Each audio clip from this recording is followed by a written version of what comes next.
Was I funny?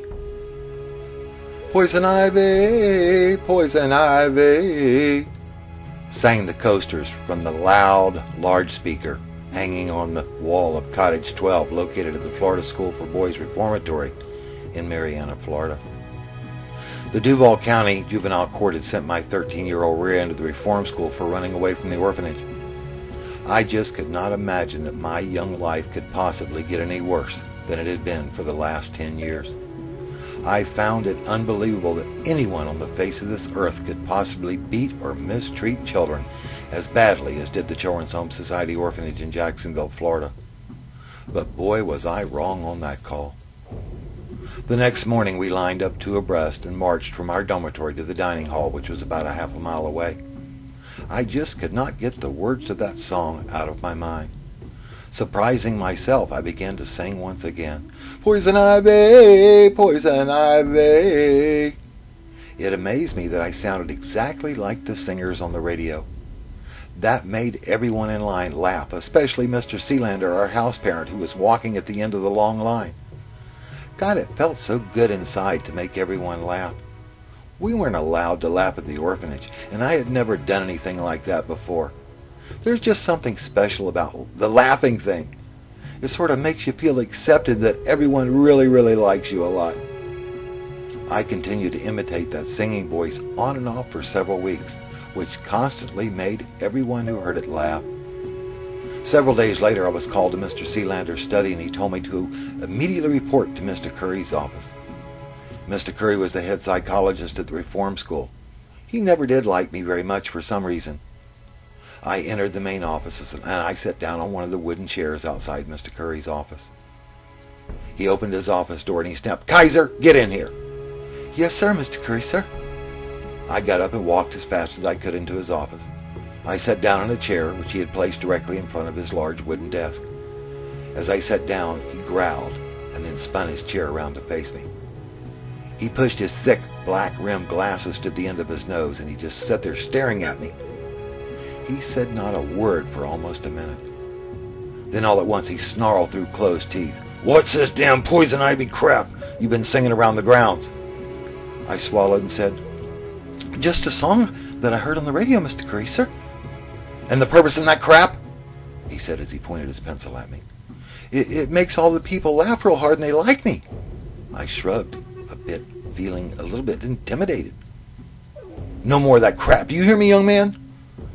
"But what's wrong with laughing, Mr. Curry, sir?" "I said no more of it," he screamed. "Yes, sir, Mr. Curry, sir." I nodded as I looked down at the floor. "You get back over to Cottage 12. I'll call Sealander and tell him you're on your way," he said, pointing his finger at the open door. I guess when you're a kid, you just can't laugh until you're a grown-up and on your own, I thought as I walked out of his office. I returned to Cottage 12, and I told Mr. Sealander and the boys what Mr. Curry had said, and that I was not allowed to make the funny sound anymore.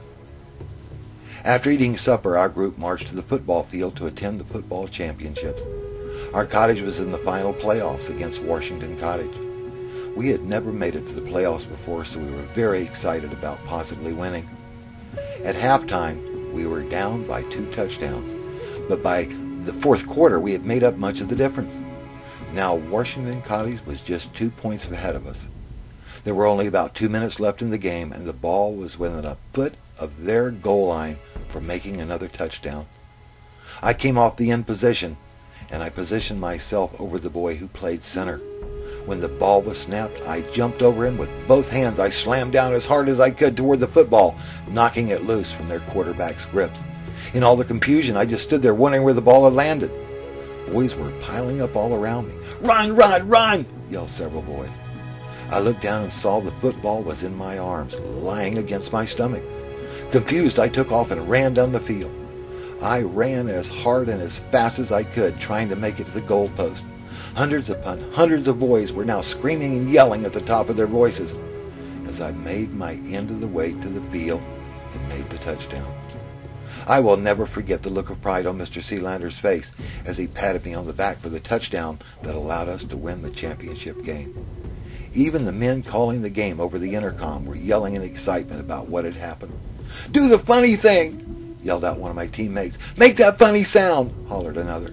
"Poison ivy! Poison ivy!" I screamed out in a high-pitched voice. The boys laughed and screamed at the sound of my voice coming from the loudspeaker as we passed by the table where the announcers sat. That was a very happy day in my life, a day that I will never forget for as long as I live. However, there's also another day that I will always remember, and it was the next day. I was once again called to Mr. Curry's office. As I entered, I saw one of the boys from my cottage, my best friend Joseph Wells, sitting in the corner chair. His cheeks were all wet from crying. "You don't learn very well, do you, Kiser?" Mr. Curry yelled. Learn about what, Mr. Curry, sir?" "Did you sing that poison ivy crap at the ball game last night?" He glared at me, awaiting my response. I looked over at Joseph. He slowly shook his head back and forth, telling me no. "No, sir, Mr. Curry, you said that I couldn't do that anymore." Mr. Curry reached over and pushed the button on his desk, which made a buzzing sound. "Yes, Mr. Curry," answered the secretary. "You call Patton over at his office and tell him to take Joseph to lockup for the night." He kept his accusing gaze on me the entire time. "Yes, sir, Mr. Curry," said the secretary. "Kiser, you get your ass back over to your dormitory, and Joseph, you sit in the outer office until Patton gets here," Mr. Curry sneered. I walked back to the cottage and I told Mr. Sealander what had happened. "Well, Joseph, he'll just stay in lockup for the night, and that should be the end of the matter," he assured me. The next morning, as we rounded the corner on our march to breakfast, we saw Joseph and two men walking toward the White House. It was a small white building where the boys who ran away were taken. They were laid across an army cot and beaten with a split leather strap which had a piece of sheet metal sewed in between the two halves. I remember the White House from several months before.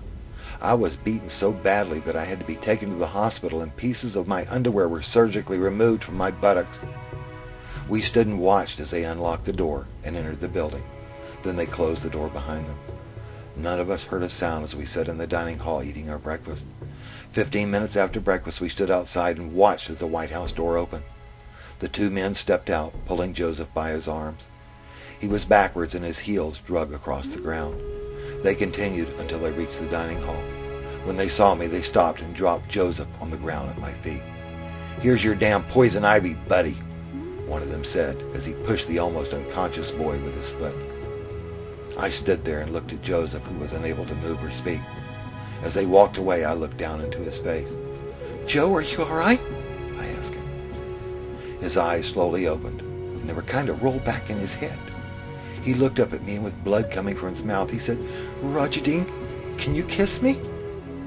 "I ain't never kissed no man person before, Joseph." I felt my face flush at the request. "I don't mean like that, stupid. Like someone would kiss you on the top of your head when they're supposed to like you a lot, like a grandma would do when you're hurt real bad or something." His voice was quiet, exhausted, and I wasn't sure if he would even finish the sentence. Slowly, I got down on my knees and I gently kissed him on the forehead as he closed his eyes. I stood up and I could see all the boys, not one making a sound, watching us. I turned to face the large group of boys who surrounded us, waiting with my head down for someone to holler the words, "Hey, we got us a couple of queers here." But those words were never spoken. One at a time, each and every one of the boys, some with tears in their eyes, raised their right hands into the air, pointed their thumbs toward the sky, and gave their sign of approval. "Did everyone think I was funny, Roger Dean? Did they think I was the one that sang the Poison Ivy song?" Joseph said as he tried to smile. "You were funny, Joe, real funny. Everybody thought you were funny," I said, as I tried to help my best friend to his feet.